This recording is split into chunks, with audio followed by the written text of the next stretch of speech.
Dice que está a punto de comenzar. Ok, vale. Bueno, entonces hoy vamos a comenzar a adentrarnos a los virus, empezando por los virus que producen enfermedades respiratorias. Vamos a agrandar acá. Queremos que hoy no me moleste tanto el internet. Voy a hacer una prueba. ¿Ahí pasó la diapositiva? ¿Sí? ¿Cambió? Sí, profe. Sí, Ok, profe. muy bien. Bueno, entonces vamos a hacer un preámbulo de las enfermedades respiratorias. Sabemos que dentro de esa consulta que llega a la urgencia, lo que más usted se va a encontrar son pacientes con afecciones de tipo respiratorio. Sobre todo los niños muy pequeños son los más afectados, puesto que ellos no tienen como esa capacidad de poder sacar esas secreciones acumuladas, haciendo que pues el cuadro se complique en cuanto a la forma de ellos poder tener una mejor respiración. También se ve estas complicaciones en pacientes adultos mayores, ya de muy avanzada edad. Se ha visto que esto también repercute mucho y puede ser un factor de morbilidad en cuanto a la condición que ellos presenten en ese momento.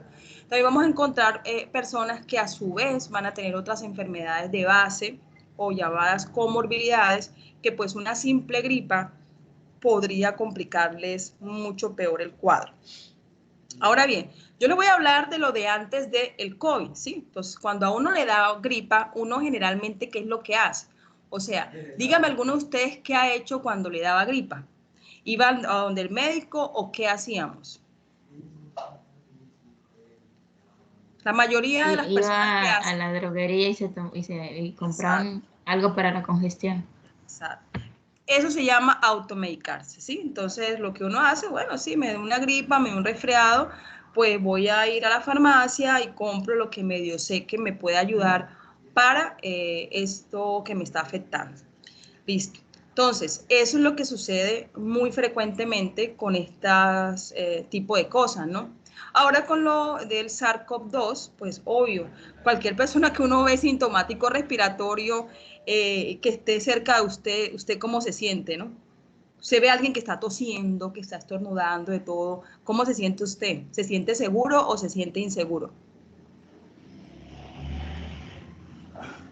¿Cómo nos sentimos? O sea, expresémonos. Inseguros.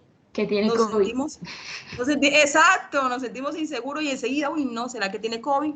Tenaz, ¿no? Pero de pronto puede estar sufriendo alguna alergia, estornuda, resulta que la persona es alérgica, o resulta que sí, tiene gripa, pero no es asociada a COVID, pero pues como lo que está en el ambiente es este virus, pues lo relacionamos es con el COVID. Entonces las infecciones respiratorias pueden afectar tanto el árbol respiratorio superior como el árbol respiratorio inferior, causando cuadros clínicos con diferentes tipos de sintomatologías. Estos procesos respiratorios clásicamente pueden tener afectación de estas dos zonas, y además tienen la capacidad de poder producir algún síntoma respiratorio.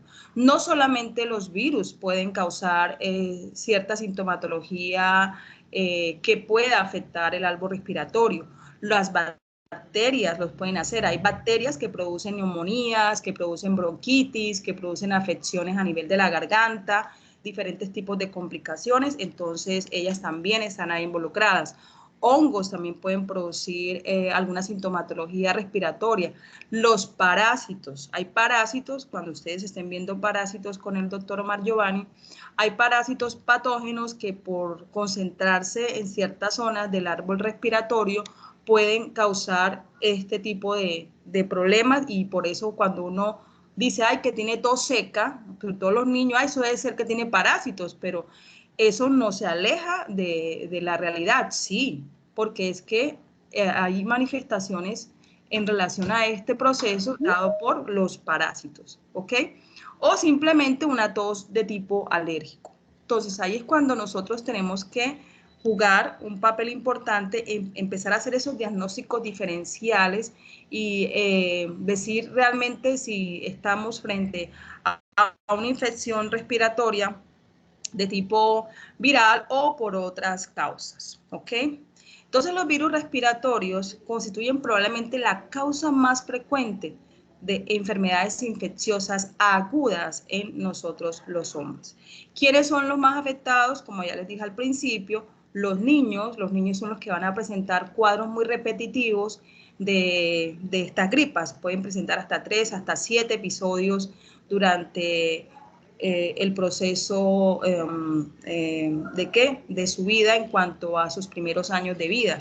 Nosotros los adultos podemos presentar una media que puede hacer de episodios poco, o hay gente, como a veces algunos me decían, profesor, a mí nunca me ha dado gripa. Bueno, gracias a Dios nunca te ha dado gripa, eso quiere decir que tienes un sistema inmunológico fortalecido para que no te dé, pero pues casi por lo general se veían esos cuadros gripales. Otra cosa que el COVID nos ha dejado es que fíjense que cuando pasó todo esto, las urgencias, ya nadie iba a las urgencias, ya nadie tenía problemas respiratorios, se disminuyeron los cuadros gripales por otros virus, ¿sí o no? Entonces, eso indica que todas esas normas y medidas de bioseguridad que se han venido implementando a raíz de la infección ha tenido sus frutos porque se aminoró ya esa contagiosidad en relación a otros procesos gripales, porque como tenemos que cuidarnos frente al COVID y el COVID entra por las vías respiratorias, eso también limita a que otros microorganismos tampoco entren. ¿Ok? Entonces eso aminoró significativamente. Y nos olvidamos de que pues está la influenza, está el sincitial, una cantidad de virus que pueden producir cuadros gripales, pero pues la preocupación más grande hoy en día es que no nos afectemos o nos contagiemos por el COVID a los que nunca nos ha dado COVID, a los que ya les dio, pues también queda como esa preocupación de que no nos vuelva a dar por las variantes que se están manejando hoy en día, y más que todo por las secuelas que ha dejado a muchas personas una vez que sales de la enfermedad, ¿no? Y otros pues no la pueden contar porque pues hoy en día ya están muertos. ¿Ok? Y nosotros, profesionales de la salud, tenemos que hacer esas campañas de prevención sobre el uso adecuado de las normas de bioseguridad, como les decía, el uso, también no hacer abuso de los medicamentos sin tener la certeza de que eso nos va a ayudar, sobre todo que cuando la gente tiene gripa, lo primero que piensa es consumir antibióticos, ¿no? Y pues recordemos que si es una enfermedad de tipo viral, pues los antibióticos en ese momento no nos van a servir, sino que al contrario nos van a inmunosuprimir. Una cosa muy diferente es que el médico, por criterio, o el especialista, por criterio, decida por profilaxis mandarte antibióticos para evitar esas coinfecciones con las bacterias que nosotros tenemos en nuestro árbol respiratorio, ¿ok? Entonces, fundamentalmente, eso es lo que se mira. Entonces, si bien es cierto que la gran mayoría de los virus respiratorios, porque todos, absolutamente todos, producen resfriado, desde el COVID, desde el SARS-CoV-1, SARS-CoV-2, inicialmente la forma de manifestarse es una manifestación muy generalizada, pero a medida que el virus va entrando hacia el organismo de la persona, esas complicaciones se empiezan a dar de forma más profunda. Y algunos pueden salir convalecientes de forma aguda, con una resolución autolimitada, pero otros pueden complicarse mucho peor.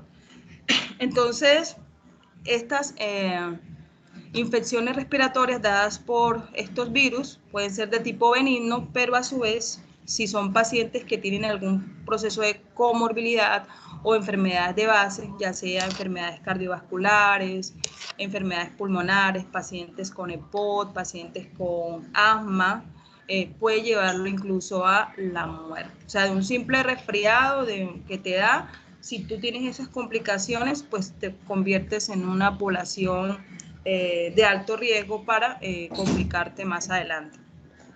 Entonces, las infecciones respiratorias constituyen el más frecuente ausentismo, tanto laboral como escolar. Y ahorita con más razón.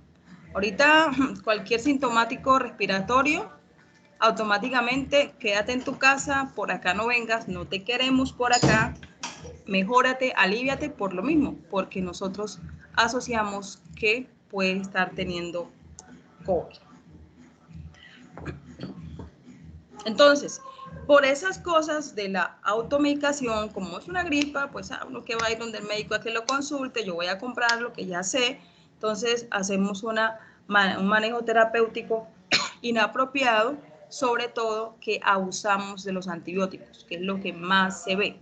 Ya, tómate antibióticos, que con eso se te va a quitar la gripa. Pues si no es una infección de tipo bacteriano, pues el antibiótico no te va a servir para nada, sino que al contrario te va a inmunosuprimir más rápido porque te estás matando flora que normalmente tú tienes ahí que te sirve como mecanismo de defensa. Bueno, bien. Entonces, esto nos da preámbulo para empezar a hablar del rinovirus. Vamos a ir de menos a más, de los virus que normalmente producen el famoso resfriado común.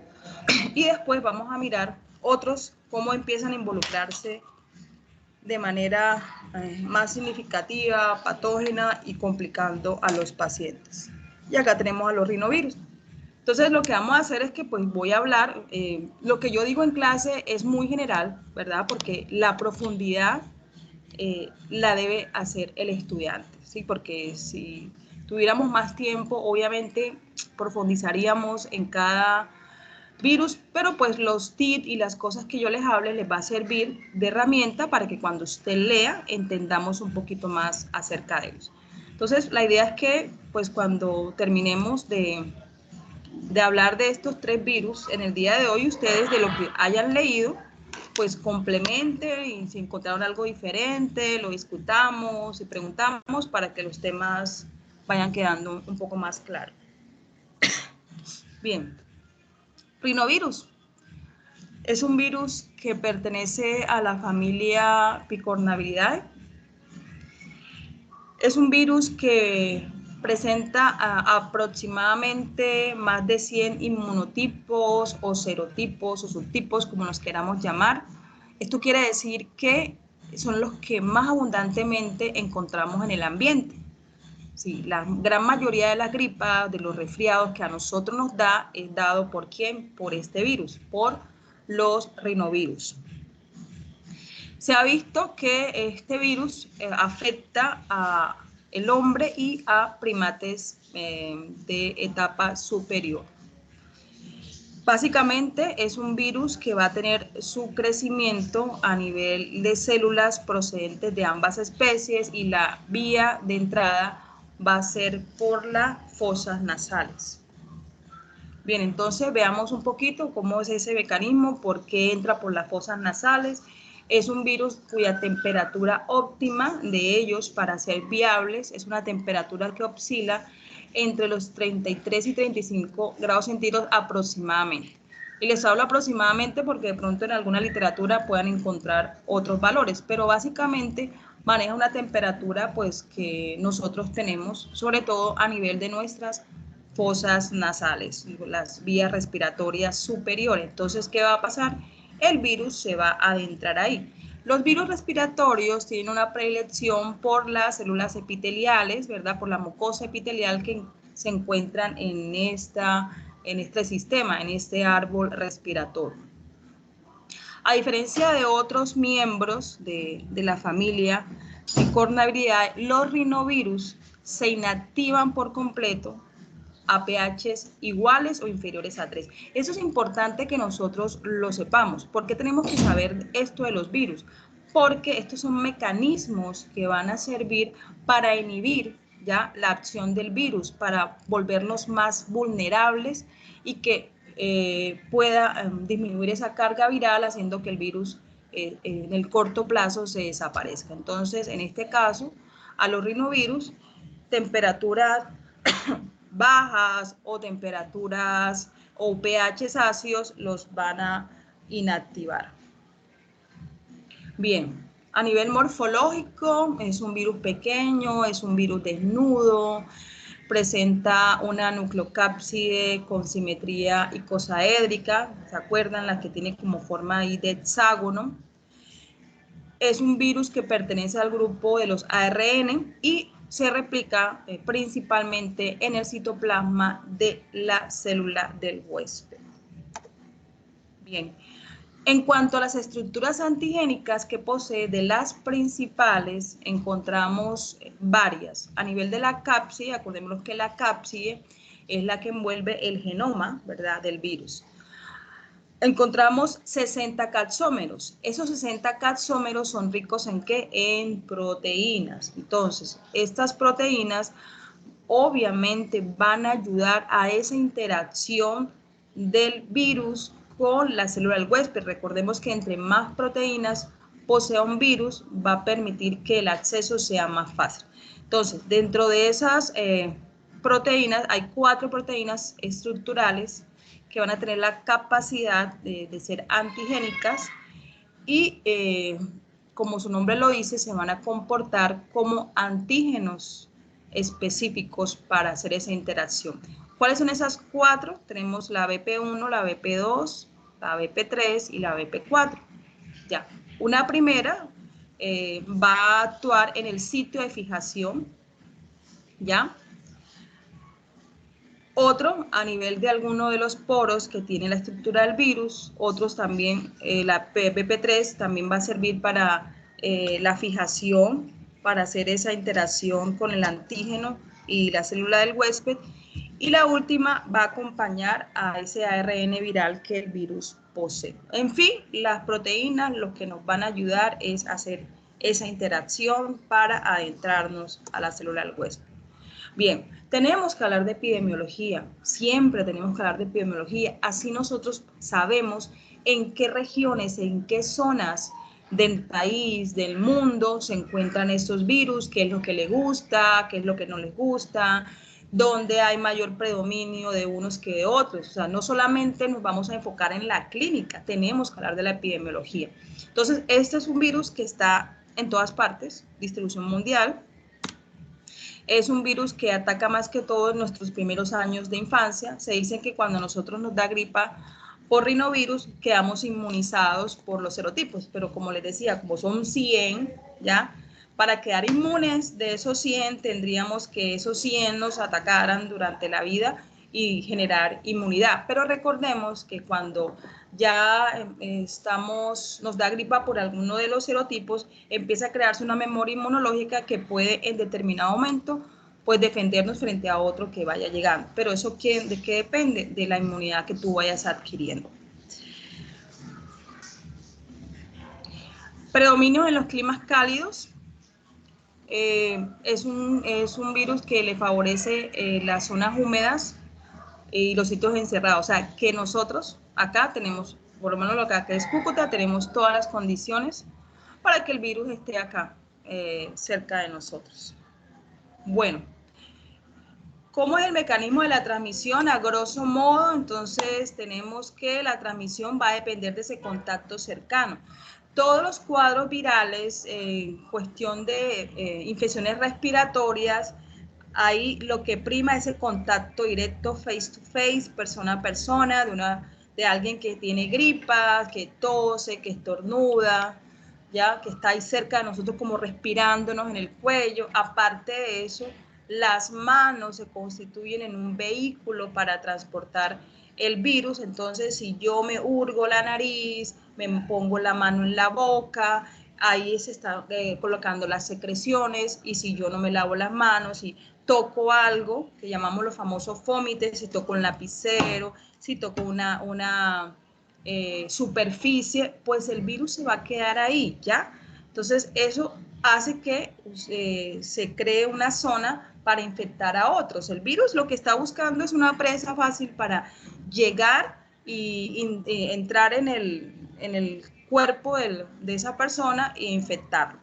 Entonces, la primera, ese contacto directo persona a persona de ese paciente infectado y estar expuesto a esas secreciones respiratorias. Como les decía, la parte de las manos, que se tengan o que yo también toque algo que esa persona ha tocado. Estos virus pueden estar presentes en las secreciones nasales al transcurrir de 24 horas de su adquisición, o sea que son virus que son rápidos para multiplicarse y producir manifestaciones clínicas. Su periodo de incubación es relativamente corto. Pueden alcanzar concentraciones máximas en lapsos entre el segundo y el tercer día y puede persistir unos días más. O sea, pues son infecciones de tipo agudo y pues ya dependerá cómo estás inmunológicamente para que sea corto o sea un poquito más largo ese tiempo de infección aguda. El 50% de todos los episodios producidos son producidos por rinovirus, o sea que los resfriados que más le dan a las personas y sobre todo en nuestras zonas cálidas, es por los rinovirus. Dice que en menor cuantía, 10% coronavirus, pero como le digo, estamos hablando del antes, ¿no? El ahora ya cambió, por eso les digo que en la virología no hay una regla a seguir, pero pues obviamente hoy no estamos hablando de coronavirus, son reportes que antes del SARS-CoV-2 se daban, ¿no? Pues nos daba gripa por coronavirus, pero no era mucho la porcentualidad, pero nos daba.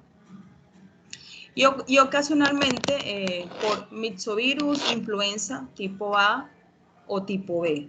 Tenemos para influenza virus sincicial respiratorios, adenovirus o enterovirus. Estos son de los principales, no quiere decir que sean los únicos, cuando ustedes en la literatura, en lo que revisen, encontrarán que hay otros virus que podrían producir cuadros gripales, pero pues tenemos que irnos de la mano con la estadística y la epidemiología.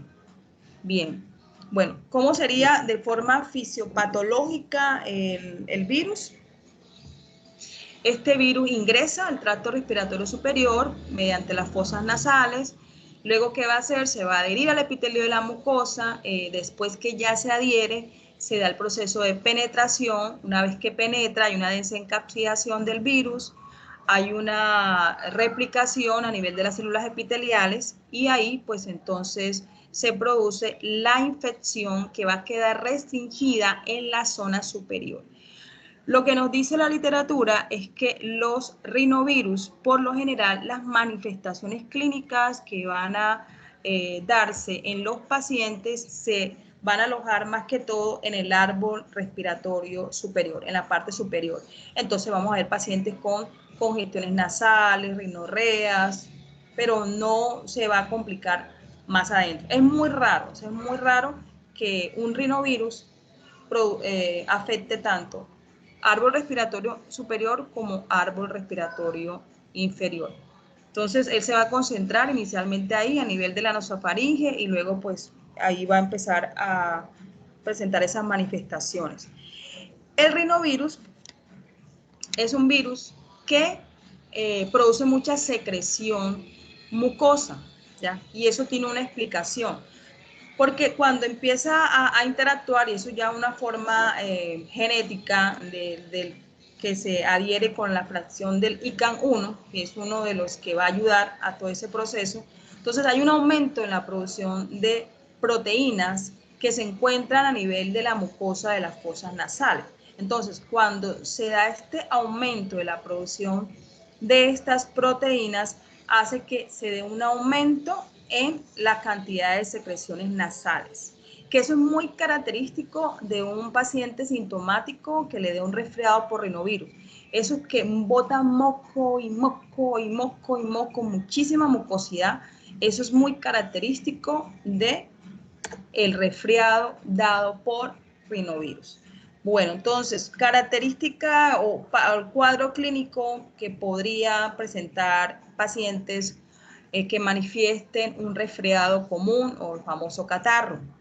Como les decía, es un proceso benigno, pero pues ya saben, eso va a depender también de la persona a la que le esté dando. Pero si eres un paciente inmunocompetente,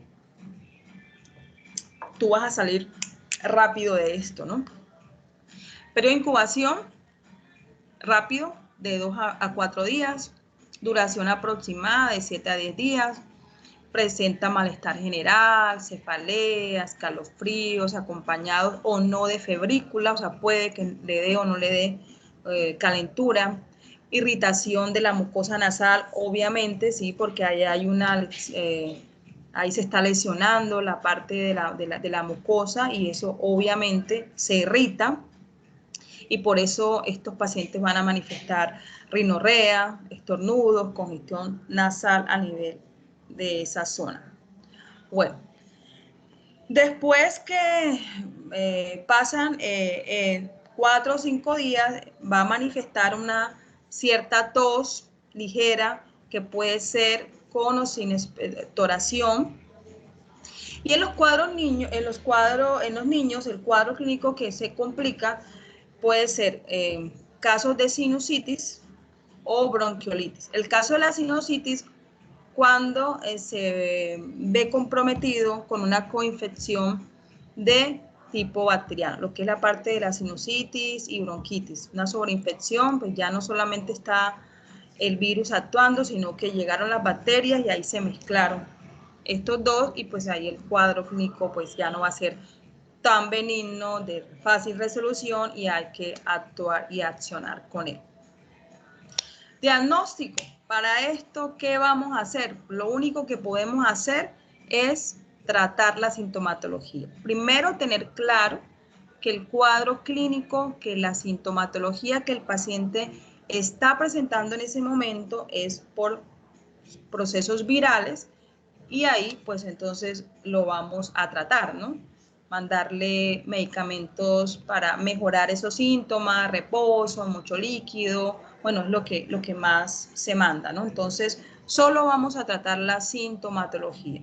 Y como profilaxis, medidas preventivas para detener la diseminación del virus, que otras personas no se contagien con esta enfermedad, el buen lavado de las manos, el aislamiento, el uso del tapabocas, todo eso debe tener mucho cuidado y estar ahí tranquilos y en reposo y cuidándose todo el tiempo. Pero bueno, tenemos que enlazar todo. Ahorita es muy importante que lo que te esté sucediendo, descartarlo y que no sea un COVID. Eso se volvió una regla a seguir. Todo sintomático respiratorio, yo tengo que descartar que no sea ¿qué? COVID, que no sea SARS-CoV-2, ¿sí? Descartando eso, pues ya podemos estar un poquito más tranquilos y darle seguimiento. Pero ya no era como antes, que sí, tenía sintomatología respiratoria, si es una simple gripa, vamos a formular o no, ya eso no es así. Ahora lo que debemos hacer es eso, hacerle las pruebas de laboratorio y para eso es muy importante saber en qué momento empezó a manifestar los síntomas, si hay otras personas a su alrededor que están manifestando sintomatología, hacerle las pruebas de laboratorio pertinentes para eso y descartar que no se trate de un SARS-CoV-2. ¿Ok? Eso es importante que nosotros lo tengamos en cuenta. Ahora bien, de este virus que ustedes hayan leído algo, Profe, como le digo, esto es acá algo profe, muy... Dime. profe, una preguntita. La Sí, dale. infección por SARS-CoV-2 Sí. puede estar también asociada o ser coinfección con rinovirus. ¿Pueden presentarse las dos al tiempo? Pues sabes una cosa, esa pregunta no te la puedo contestar porque tú sabes perfectamente que el virus, el SARS-CoV-2 es un virus nuevo. Entonces, ahorita todo lo que está saliendo es de absorber, ¿no? Pero pues no sería raro que dos virus estuvieran al mismo tiempo afectando a un individuo. Porque Sí, fíjate que, sí pueden haber varios virus al mismo tiempo. claro, obvio que Y sí. también si hay casos de coinfección con otros tipos de virus como el sincitial y como el rinovirus.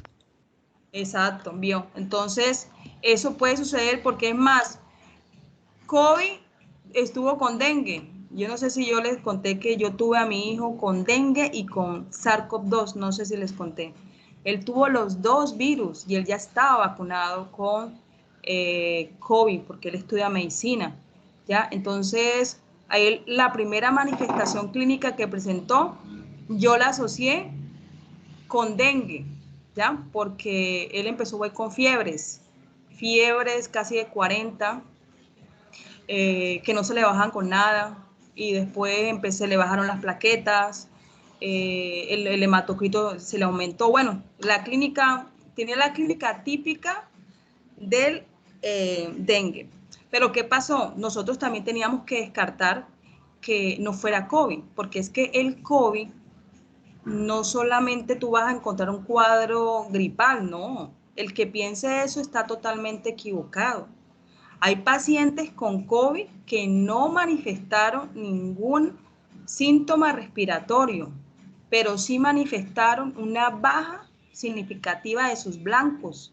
Se inmunosuprimieron totalmente y empezaron a manifestar otras situaciones dentro de él, pero llegó enfermo igual, así se descarta el COVID. A él le hicieron la prueba de la PCR, y cuando la fisioterapeuta le hizo el hisopado, en ese momento no sabíamos ni que tenía dengue, le salió con sangre, y ella dijo, esto es un signo de COVID, así nos dijo. Entonces, bueno, pero igual, él por el cuadro que tenía de plaquetas y todo, y empezó a tener encías sangrantes, y empezó también a manifestar ascitis, que es otro signo, es que él tuvo todos los signos del dengue. Pues ya cuando lo llevamos a la urgencia, porque él llegó a tener plaquetas de 15.000 plaquetas, entonces lo llevamos a la urgencia al hospital y pues ya se le atendió. Igual ahí ya le hicieron examen de antígenos para COVID y le salió negativo, ojo, le salió negativo.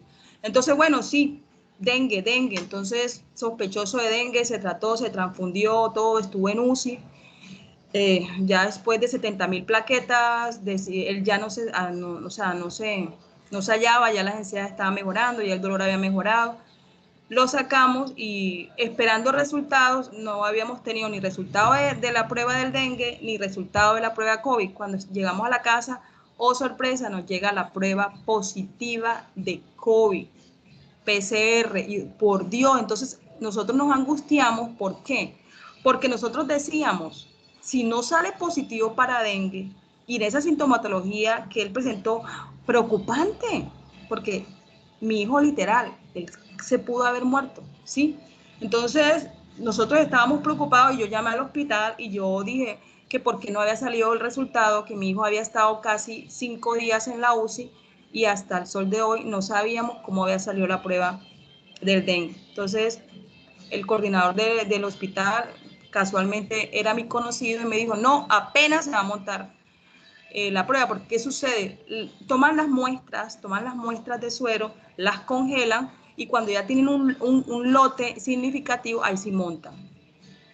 Entonces la montaron y yo estaba ahí estábamos como a la expectativa, Dios mío, Señor. Yo para entre mí decía que sí, que tenga dengue. ¿Por qué? Porque es que si salía negativa, esa clínica que él tuvo te asusta y él nunca tuvo una manifestación respiratoria. Y bueno, salió que también estuvo positivo para dengue. O sea, dengue, COVID al mismo tiempo. Es más, él después de que salió de eso, él quedó con una... eso que le da taticardia, ¿cómo es que se llama? Eso tiene un nombre. Le dio como la especie de una miocarditis y aparte empezó a manifestar cierto tipo de vértigo. Entonces, eso de la miocarditis y todo es una secuela del COVID, no del dengue. Entonces, perfectamente estos virus y más este señor, que le tengo respeto, puede interactuar con otros, así como muchos también pueden estar ahí metidos como tal.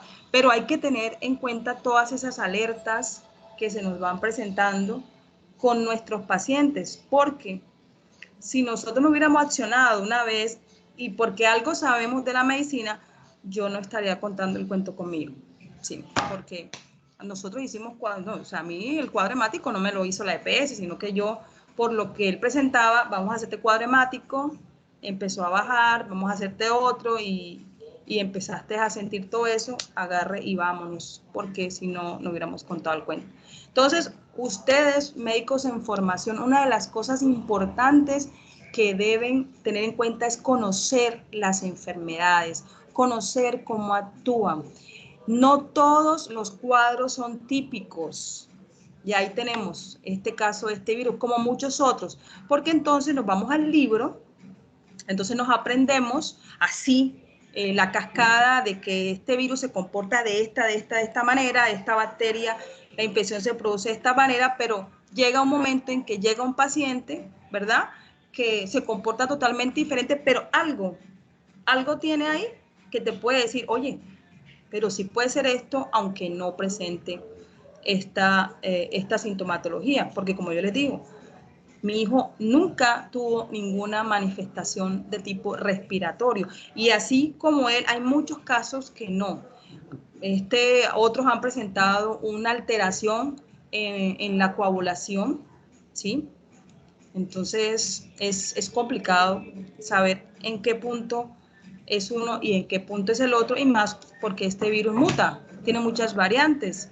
Así que no podemos sentirnos solamente confiados en que estamos vacunados y ya, apague y vámonos, ¿no? Tenemos que seguir cuidándonos. Pero la ventaja es que estando vacunados, y como lo hablé en la clase pasada, como son de la familia, ¿verdad? De la familia de los coronavirus y las variantes que vienen, hay un reconocimiento inmunitario que te va a permitir, hey, yo como que te conozco, ¿sí?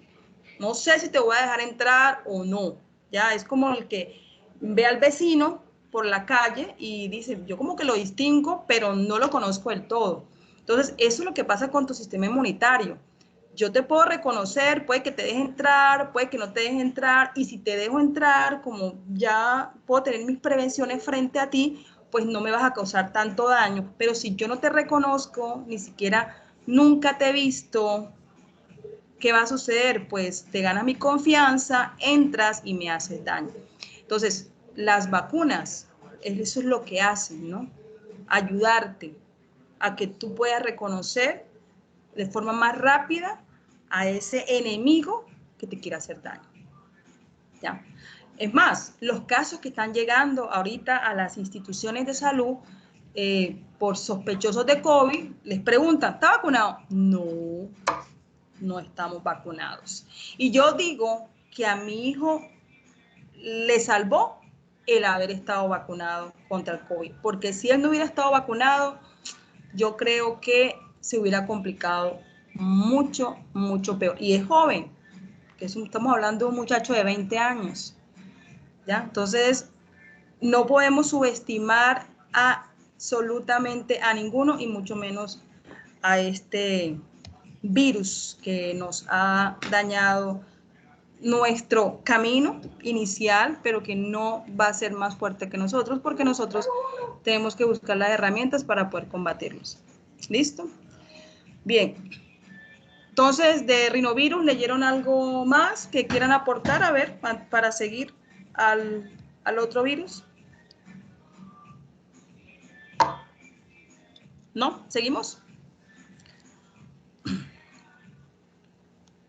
Sí, señor. Bueno. Sí, profe. Listo.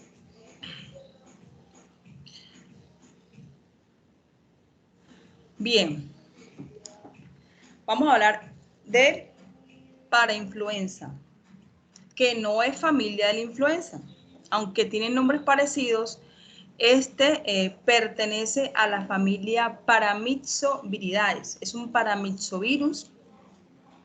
Y dentro de esta familia paramyxo hay 4 patógenos humanos importantes.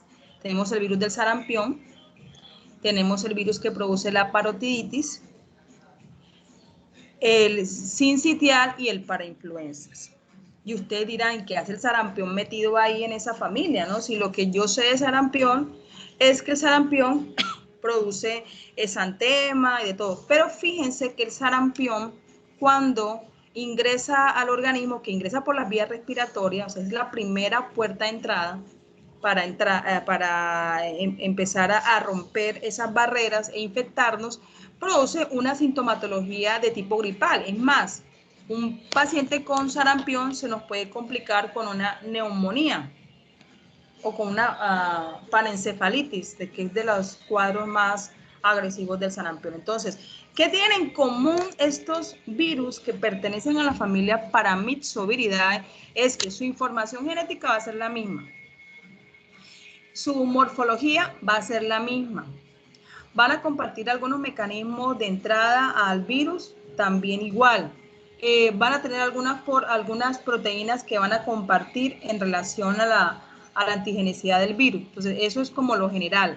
Y ya luego empiezan a bifurcarse, pues porque tú no eres igual a tu hermano o a tu hermana, a menos de que seas un gemelo idéntico, ¿no? Tenemos algo en común, pero hay cosas que nos van a diferenciar. Y esto es lo que sucede acá con estos virus.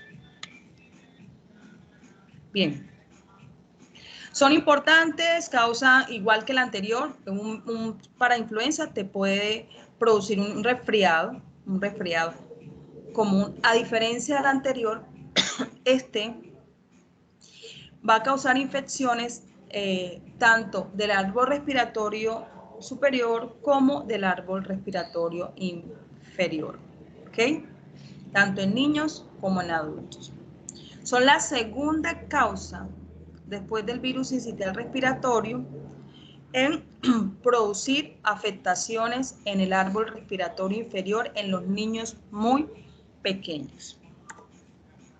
Bueno, hablemos un poquito de la estructura del parainfluenza. Son grandecitos, miden de 150 a 300 nanómetros aproximadamente. Tienen en forma esférica y son pleomórficos. Para entender un poco el concepto de lo que es pleomórfico, estos virus pueden adoptar diferentes formas con tal de engañar al huésped. Son ARN, son helicoidales. Fíjense que el rinovirus era icosaédrico, ¿verdad? Este tiene forma helicoidal. Son virus envueltos. El rinovirus que era un virus desnudo. Y aparte presentan dos glicoproteínas específicas importantes que van a ayudarlo a que se dé más rápido esa adherencia hacia el virus. ¿Cuáles son esas dos glicoproteínas? Hemaglutinina y neuraminidasa, o las HN. Y aparte, existen 4 tipos diferentes que afectan al hombre. Acá tenemos un cuadrito en donde encontramos estas proteínas estructurales. Está la hemaglutinina neuraminidasa, la proteína de fusión, la proteína de matriz, la nucleoproteína, la fosfoproteína y la proteína larga. Las primeras las vamos a encontrar en la envoltura y su función es fijación a receptores que se encuentran a nivel de la célula del huésped y son activadas por estas dos proteínas. La de fusión va a permitir, como su nombre lo dice, fusión, penetración y hemólisis. La de matriz es la que se va a entrar mucho más en la envoltura y va a encargarse del ensamblaje. Y así sucesivamente, o sea, cada proteína tiene funciones específicas. Bueno, entonces, explicando un poquito de cómo esa interacción del virus con la célula del huésped, primero miramos que hay una adherencia hacia esos receptores que se encuentran en la célula de la persona que van a infectar y ahí se van a pegar o adherir estas dos proteínas que son hemaglutinina y neuraminidasa. Luego se va a dar una fusión a nivel de la membrana celular, tanto de la célula del virus como de la célula del huésped. Entonces, ahí se activa la fusión. Luego entra la nucleocapsia. Recordemos que la nucleocapsia es la unión del genoma con la capsia, entonces va a entrar a la célula, pues ya esto le abrieron, como decimos nosotros, la puerta para que entre. Hay una desencapsidación de ella, recordemos que son virus envueltos, entonces también tiene que haber ese proceso de quitar envoltura, casi para que el virus pueda penetrar y hacer su proceso replicativo. Recordemos que puede ser una replicación lisogénica o lítica. En este caso, ¿ustedes qué piensan? ¿Que estos virus tienen replicación lítica o replicación lisogénica? Lítica, profe.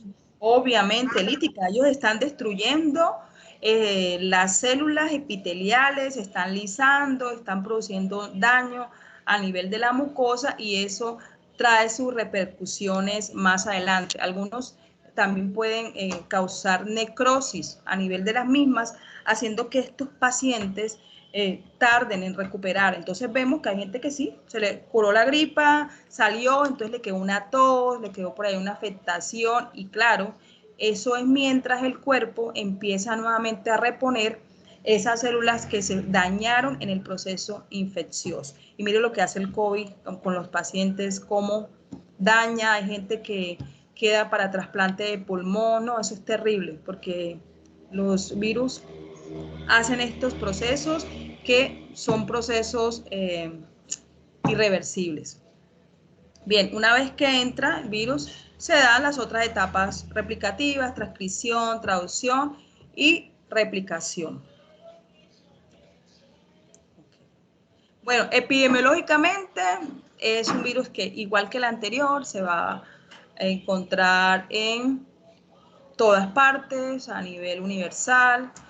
Puede ocurrir casos esporádicos, pero también pueden ocurrir epidemias. Características en cuanto a la susceptibilidad, son muy sensibles a detergentes, al calor, pero la literatura nos habla que este tipo de virus puede permanecer viable, hablamos en superficies inertes por un periodo de 10 horas. Son muy infecciosos, el 90% de los niños que ya tienen una edad promedio de 7 años han tenido en algún momento de su vida algún tipo de afectación o infección por el tipo 1 y el tipo 2. Como les decía, hay 4 serotipos, tipo 1, tipo 2, tipo 3 y tipo 4. El 1 y el 2 pues son los que ya están como más directamente relacionados en la afectación con los niños, sobre todo con ese síndrome o cuadro clínico que se llama CRU, laringotraqueitis. Entonces, este virus puede afectar estas 3 estructuras del árbol respiratorio, complicando al pacientico. Tenemos el tipo 3, que produce brotes sobre todo en instituciones, en sitios encerrados. ¿Y cómo se transmite? Igualito que el anterior, un contacto directo, face to face, con esa persona que está infectada, que produce unas secreciones contaminantes. Si yo estoy cerca de esas secreciones, pues yo también tengo una alta probabilidad de enfermarme e infectarme. También mediante aerosoles, por fómites, de forma, o sea, nos podemos contagiar de forma directa o de forma indirecta. Bien, el virus, por lo general, aunque puede producir tanto infecciones superiores como inferiores, se dice que la replicación de los viriones va a quedar limitada al epitelio de las vías aéreas. Okay. No es un virus que produce viremia, rinovirus tampoco produce viremia, creo que ya la clase pasada les dije lo que era viremia. O sea, es el virus en la sangre, llegar ahí contaminar. Recordemos que la sangre es un líquido estéril y pues aunque yo me infecte por un microorganismo y aunque se me evidencie en unos exámenes de laboratorio, pues no quiere decir que mi sangre esté infectada, ¿no? Eso quiero que lo tengan claro, ¿ya? Pero cuando ya ese virus tiene la capacidad de estar involucrada con una carga viral significativa a nivel de nuestra sangre, ya él se va a ir para otros sistemas y se vuelve una infección de tipo multisistémica. En relación a los adultos, la infección se localiza más que todo a nivel de la parte nasal, la faringe. Eso quiere decir que la sintomatología que el paciente va a evidenciar es en referente a esta zona que está afectada. Bueno, otra cosa que se estimula cuando hay procesos de tipo gripal es el aumento de la inmunoglobulina A. ¿Por qué la inmunoglobulina A? Porque ella se encuentra ahí, en los tejidos epiteliales. Entonces, se da como un mecanismo de defensa. Todo paciente que tenga este tipo de infecciones, si nos hacen un examen de IgA, esa IgA va a estar disparada, entonces nos ayuda a defender, pero pues no nos evita que nosotros nos dé una reinfección, pero pues sí nos va a ayudar de una u otra manera a vulnerar al virus. Entonces, se pueden dar infecciones primarias, pero también vamos a encontrar reinfecciones, como les decía, pero algunos van a tener cuadros de tipo asintomático. Sí, está infectado, pero no vemos una sintomatología relevante como tal. Hay que tener claro y entender lo que es el concepto de asintomático. El asintomático no manifiesta sintomatología, como su nombre lo dice, pero sí puede transmitir la infección. Es otra cosa que se habló mucho con esto del COVID, que los asintomáticos, había muchos asintomáticos y sobre todo en núcleo familiar que terminaban contagiando a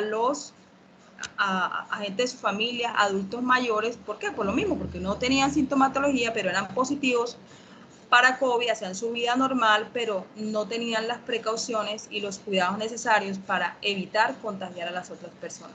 Entonces, eso pasa en todas las infecciones. Vamos a encontrar pacientes asintomáticos, pero que tienen el virus vivo como tal, capaz de poder infectar a otros. Periodo de incubación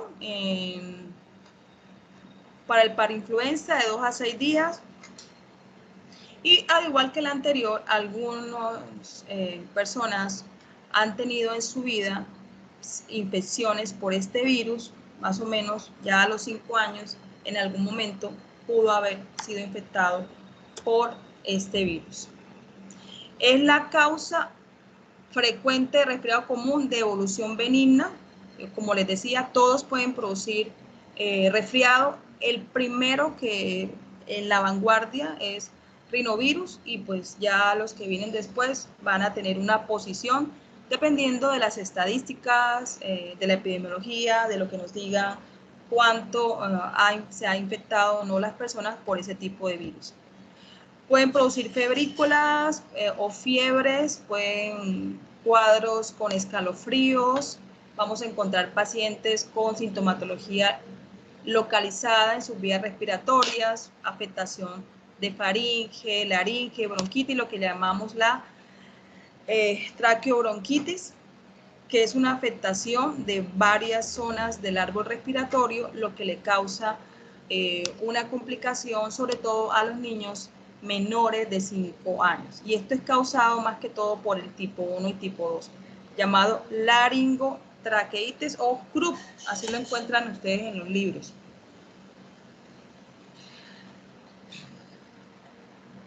El serotipo BP3, niños pequeños y menores de 2 años de edad, son causantes muy frecuentes de bronquiolitis. ¿Ya? Entre parainfluenzas y sincitial, el sincitial respiratorio produce hasta un 50% de casos de bronquiolitis en niños muy pequeños, sobre todo niños menores de 1 año. Y se ha visto que el BP4 se asocia en infecciones más moderadas del tracto respiratorio superior. Diagnóstico, primero que todo, la clínica. O sea, usted por clínica, por lo que el paciente refiere, por lo que tiene, usted está sospechando que ese cuadro gripal puede ser por un proceso viral. Pero recuerden que a la realidad, al día de hoy, tenemos que descartar que no sea COVID. Punto. Y una vez que ya descartemos que no sea COVID, pues vamos a tratar al paciente con la sintomatología que él está refiriendo y los cuidados, obviamente, teniendo en cuenta que pues ya una persona sintomática respiratoria, así no tenga COVID, es más susceptible a que pueda padecer COVID. Entonces, miren todo el compromiso que nosotros tenemos en relación de esa información que tenemos que darle a nuestros pacientes. Aparte de que tenemos una clínica, hay unos exámenes de laboratorio, pues vamos a encontrar lo que es identificaciones directas del virus, vamos a mirar titulaciones de anticuerpos, de antígenos, aislamientos mediante cultivos, entre otros. Bien, tratamiento, hay medicamentos como la ribavirina, y estos tratamientos no es que maten al virus, sino que van a crear mecanismos de inhibición de ciertas acciones que el virus produzca para su proceso replicativo. Entonces, lo que hace la ribavirina es disminuir ya esta acción que el virus tiene. Sobre todo, este tratamiento es muy eficaz para las personas que tienen infección por BP1. En tiempos anteriores se decía que se estaba hablando sobre la elaboración de una vacuna de virus atenuado, sobre todo como mecanismo profiláctico y prevención para la infección por el BP, virus para influenza tipo 3. Entonces, bueno, los invito a que investiguen si ya esa vacuna está, si se está aplicando y cómo ha sido su eficacia frente a estos pacientes con este serotipo del parainfluenza. Bueno. Profe, Dime. una pregunta, el 3 es el que se da en lactantes, ¿cierto? En niños pequeños, ese es causante de bronquiolitis. El BP3. Ok, gracias, profe. Listo. Bueno, ¿Alguien gracias. que quiera aportar algo adicional de lo que haya leído del parainfluenza? Que nos lo comparta. O sigo. ¿Cómo vamos? ¿Vamos bien? ¿Sí? ¿Clara la información? Sí, profe. Sí, profe. Bueno. ¿No voy rápido? ¿Voy bien? ¿Sí? Está bien, profe. Sí, profe, bien. Bueno. Y va mirando las diferencias. Mire lo que me dijeron del uno, mira ahorita el otro. Seguimos con virus sincitial respiratorio. Virus sincitial respiratorio. Esta es familia del parainfluenza. ¿Por qué le llaman sincitial? Porque tiene la capacidad, cuando infecta a las células, producir sincitios. Era otro concepto que hablábamos en la primera clase, ya que ellos cambian o en la célula del cuerpo empiezan a hacer algunas formas específicas del virus, de cómo ellos interactúan frente a la célula del mismo. Mire, presten atención, mire que les hablaba del anterior, de la forma, del tamaño, y fíjense que es casi igual, porque es un virus envuelto, esférico, plomórfico, que tiene un tamaño de 100 a 350 nanómetros, que es envuelto, o sea que es igual en cuanto a la morfología con el parainfluenza.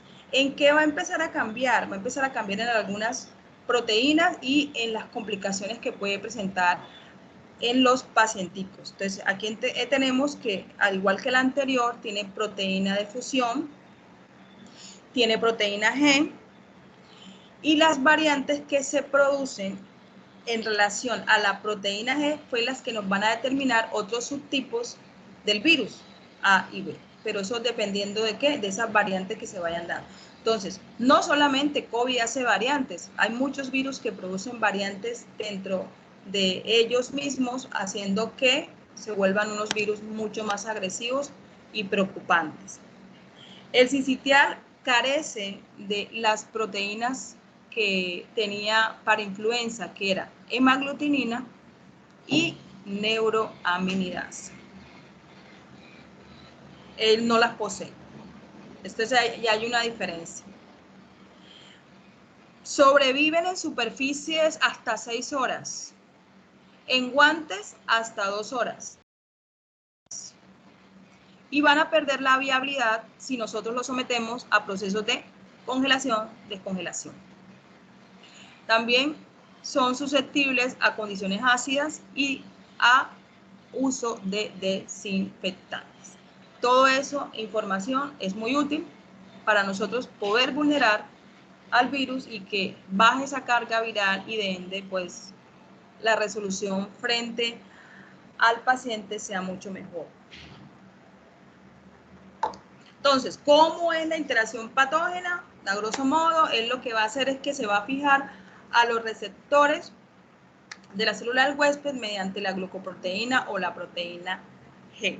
Entonces, una vez que se produce esa unión, ya, luego pasa un proceso de fusión virus-célula con la glucoproteína o la proteína de fusión.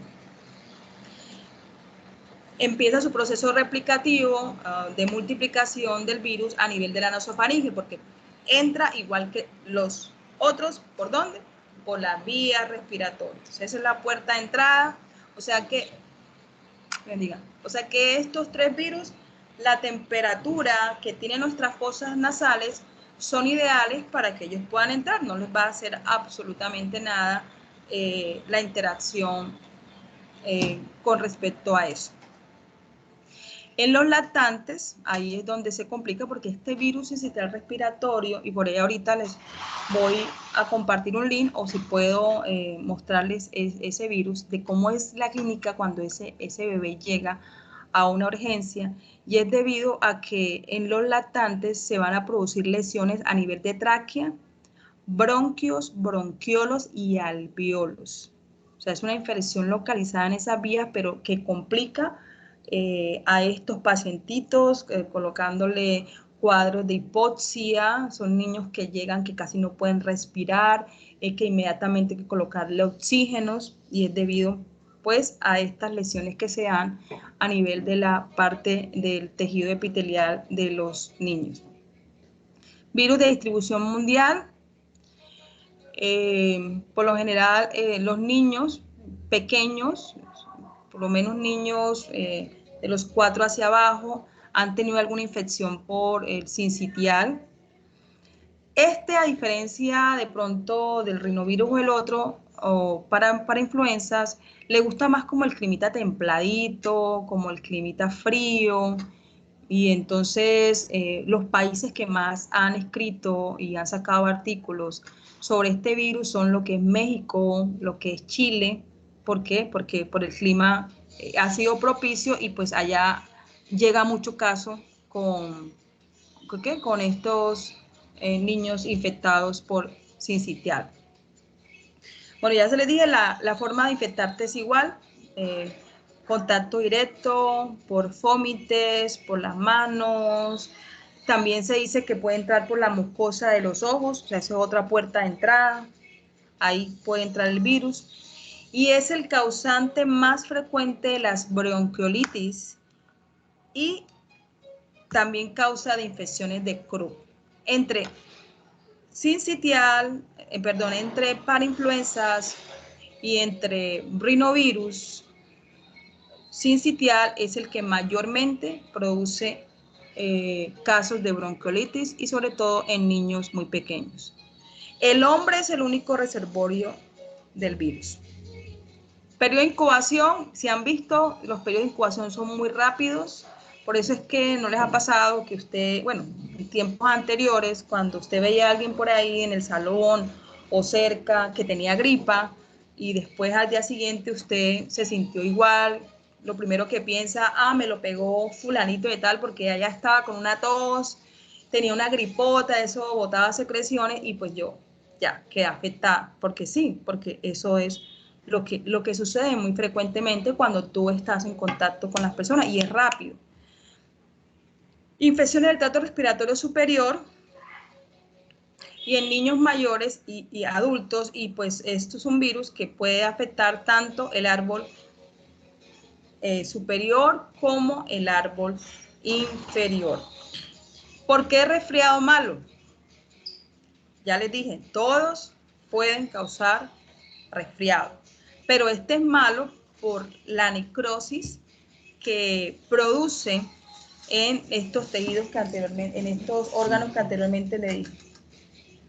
Entonces ahí se complica todo. Entonces ya vamos a encontrar que esos niños llegan mal, sobre todo los niños, no tanto los adultos, sobre todo los niños, porque se dice que a medida que nos ha dado infecciones por rinovirus, parainfluenza, sincitial, vamos generando cierta inmunidad y pues ya esos cuadros gripales dados por estos son muy poco frecuentes. Entonces, la característica clínica es que van a presentar fiebre, rinitis, faringitis, bronquiolitis, casos más complicados, neumonías. Entonces, llega el paciente y usted lo va a encontrar. Tiene mucha tos, taquinea, distrés respiratorio, hipoxemia, cianosis, e inmediatamente sospecha que puede ser una infección viral por sincitial, le aplican oxígeno para empezar a mirar y valorar. Esta tos que refieren estos pacienticos pueden persistir hasta por más de 3 semanas. Y eso es debido a que, como les decía, se va a producir necrosis, daño a nivel de los tejidos y hay un proceso para que se empiece a recuperar, lo que evidencia que la tos va a estar ahí, aunque el virus ya no esté, aunque el virus ya se haya ido, pues queda ahí las secuelas, ¿no? Hasta que se recupere por completo. Pues hay casos en que de pronto ni se pueda recuperar y eso es dependiendo del daño o el compromiso que se dé.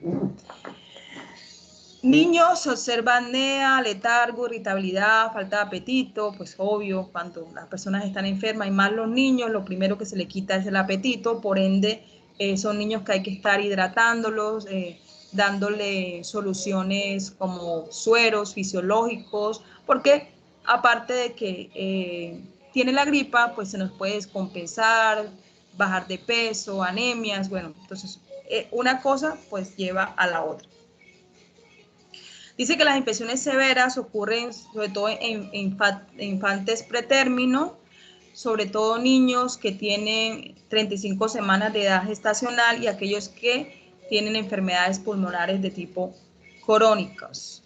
Entonces, 50% causante de bronquiolitis y 25% causante de neumonías. Diagnóstico, bueno, igual que las anteriores, nosotros que vamos primero a mirar la clínica, el nexo epidemiológico, la procedencia del niño, qué refiere si el niño no puede hablar, pues la mamá tiene que decirnos cómo empezó todo ese proceso para darle seguimiento al niño y poder dar un diagnóstico presuntivo de él y pues obviamente vamos a hacerles pruebas de laboratorio para confirmarlos. Entonces hay de todo, hay valoraciones de tipo anticuerpos, cultivos, PCRs y pues como es familia de parainfluenza, la ribavirina, que es un medicamento que puede servir, sobre todo ribavirina en aerosol. Se ha visto que tiene buenos resultados, sobre todo en personas con alto riesgo de una enfermedad de tipo severa. Como profilaxis, no hay vacunas. No, lastimosamente no tenemos vacunas. Así que, ¿qué hay que hacer? Cuidarnos, tratar la sintomatología que el paciente refiere. Bien, ¿cambié la diapositiva o seguí con la misma? Seguimos en profilaxis, profesora. Sí, profilaxis y vacunas. Bien. Bueno, voy a compartirles esta otra diapositiva que hay unas cositas que no tiene la primera para complementar estos tres. Mientras voy compartiendo las diapositivas, algo que tengan que aportar de este sincitial, que hayan leído, que les haya llamado la atención. Profe, pues en el caso del cuidado de los lactantes, Sí. se dice que es más que todo porque este tipo de virus puede generar un edema alveolo-capilar generalizado y las proteínas que produce este virus puede aumentar la permeabilidad capilar y por tanto generar esa sintomatología de hipoxemia. Sí, exacto. Así es.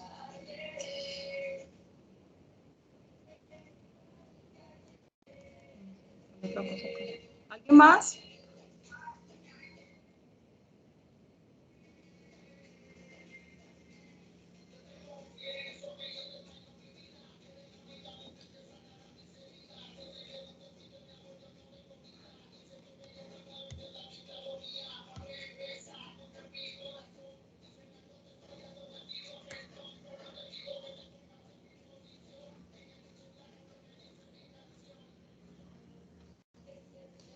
Espera un momentico que está...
Bueno, el sincitial muy rara vez puede producir viremias, pues se dice que no, pero pues pueden haber casos atípicos en que encontremos de pronto algún paciente que nos salga con que es virémico, pero eso es muy raro.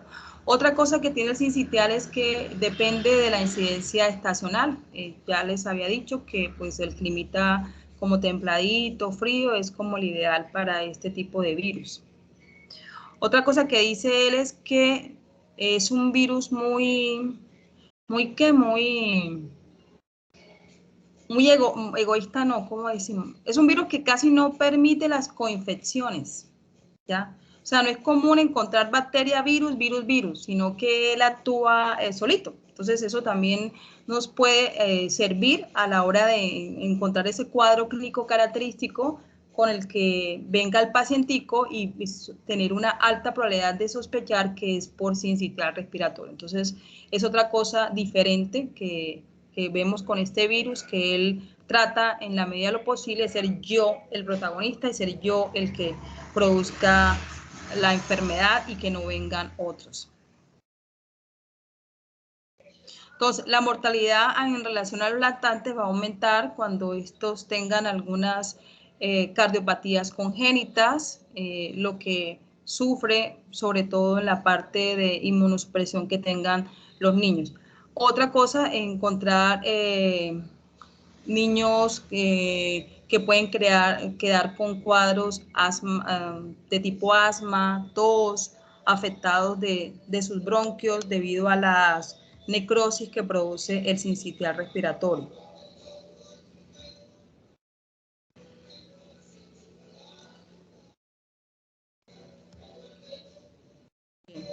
Entonces acá tenemos diagnóstico, tratamiento, prevención, diagnóstico, aparte de la clínica, todas las herramientas que podemos utilizar para confirmar, tratamiento, oxigenación, apoyo ventilatorio, observaciones de complicaciones, la ribavirina y pues prevención, lo que hacemos cuando alguien está afectado con procesos gripales, ¿no? Evitar el contacto con otras personas, el aislamiento, el buen lavado de las manos, tomar abundante líquido, etcétera, etcétera, etcétera.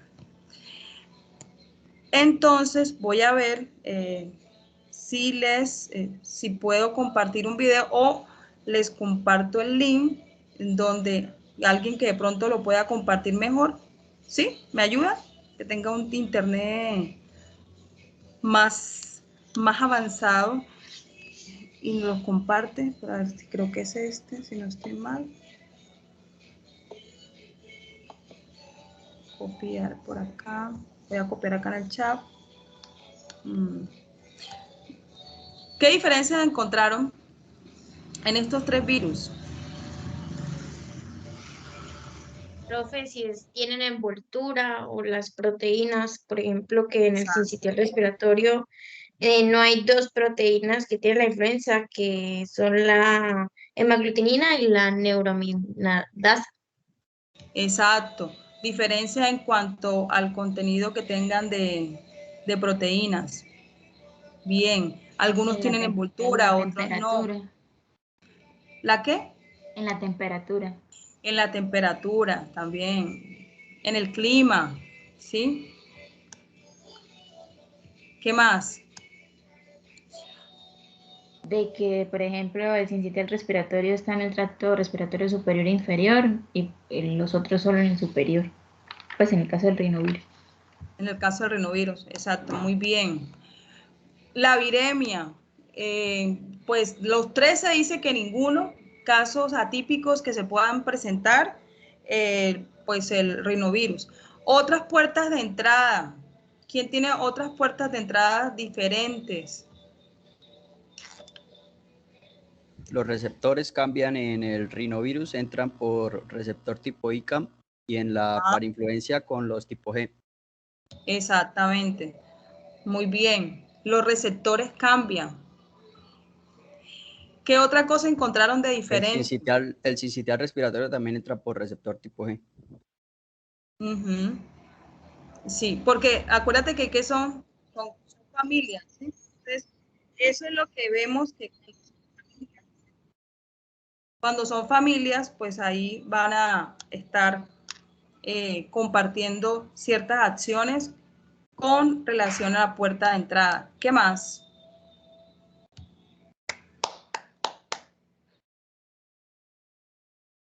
Las secuelas que le puede dejar el paciente. Las secuelas que le puede dejar el paciente. Exactamente. Las secuelas, virus que tienen tienen un ciclo lítico y por ende, por ese ciclo lítico que poseen, pueden destruir y lesionar las células. En este caso, de los 3, el que más produce tipo de lesiones es el sincitial respiratorio. Princesa, espera un momentico. Es que la princesa está. Ay, qué belleza. Abre. Sí.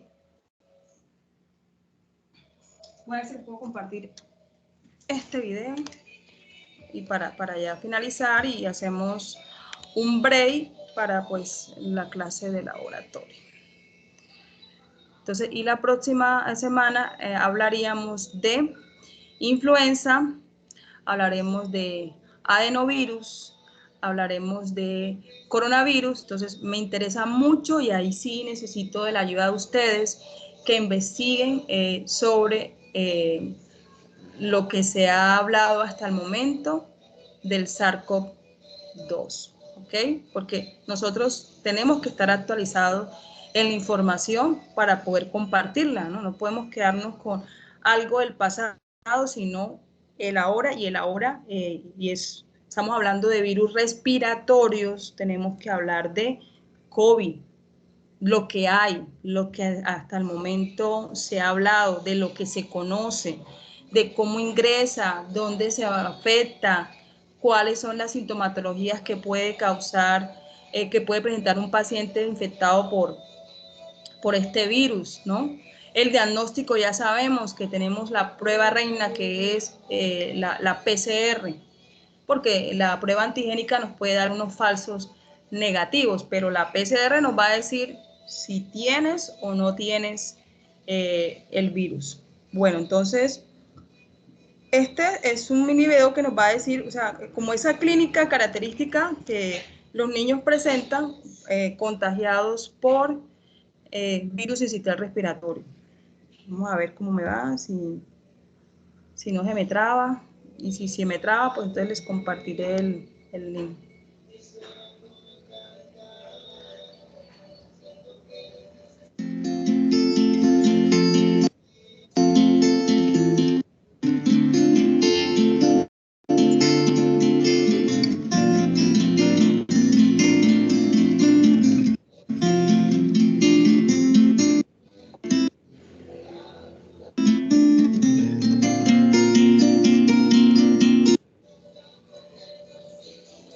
ya me trabó.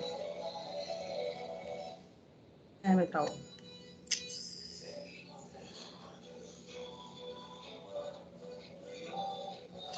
Ya se me trabó.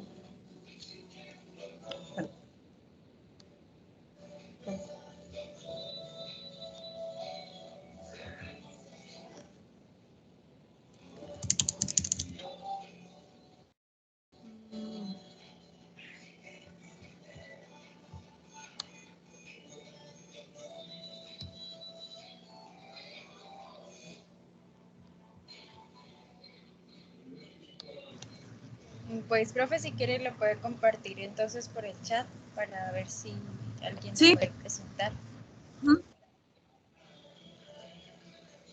Pero fíjate que a mí no me sale el chat, no sé por qué. No lo veo. ¿Será este? Y por WhatsApp, profe, por WhatsApp con la monitora.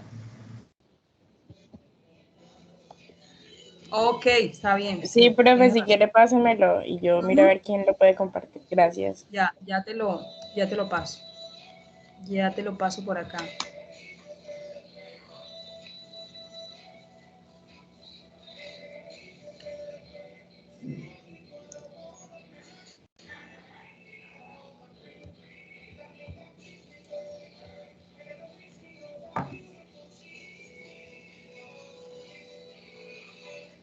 Bueno, mientras abre este computador mío tan rápido, preguntas, dudas, inquietudes, claro, lo que hablamos en el día de hoy. ¿Piensan que aprendieron algo, que estuvo dentro de sus expectativas? Quiero escucharlos. ¿Mm? ¿Sí o no? ¿Yes o no? Pues en lo personal me gustó la clase, me pareció interesante. Ah, bueno, Se gracias. explicó buen ritmo y todo. Vale, gracias. ¿Alguien más? Sí, profe, la información que dio pues es bastante práctica para lo que necesitamos. Bueno, y como siempre lo he dicho, hay leer para afianzar lo que se hable acá, ¿ok? Bueno, yo se los comparto ahorita, vamos a hacer un break, igual, o sea, tomémonos media horita y a las 4, entonces hacemos la clase de laboratorio. ¿Listo? Listo, profe. Para no saturarnos. Bueno, entonces dejamos así y nos conectamos nuevamente a las 4 de la tarde. Y yo les comparto ahorita el link y ustedes lo tienen y lo ven con más calma en su casa.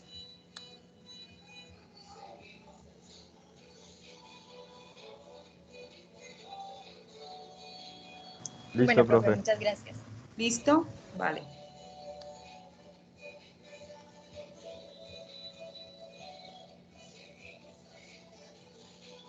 Ahí ya puede tener la grabación.